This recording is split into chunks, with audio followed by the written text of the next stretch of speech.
Thanks for joining me, Lesia. You're welcome.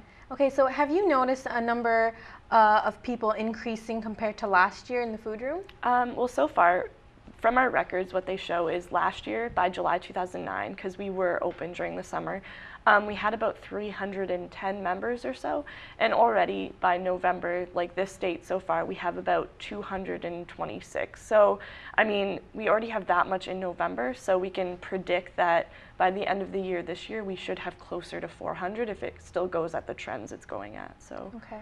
So what are the type of people that come into the food room? It really depends. We've been finding that it's not a lot of first years because people don't know about the food room yet. So we're trying to advocate about the food room, telling people that we are here and that if they do need food, we want them to come.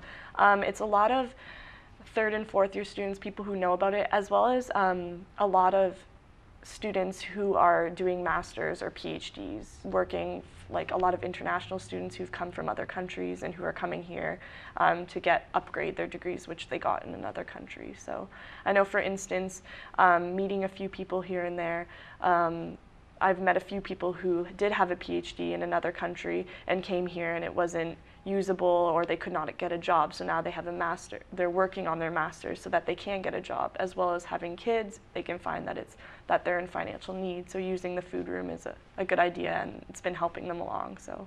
Okay. And since there's so many more people coming in this year, have you increased your supply?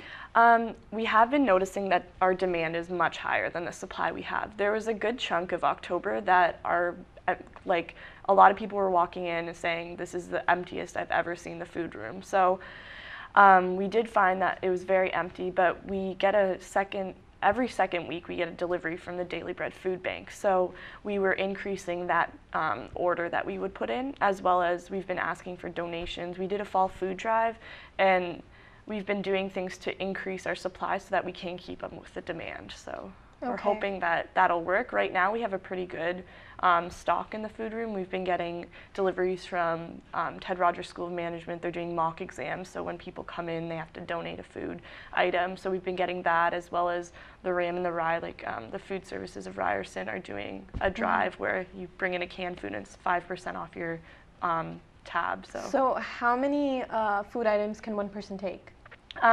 Weekly, it ranges. When you have a membership, you have 10 points.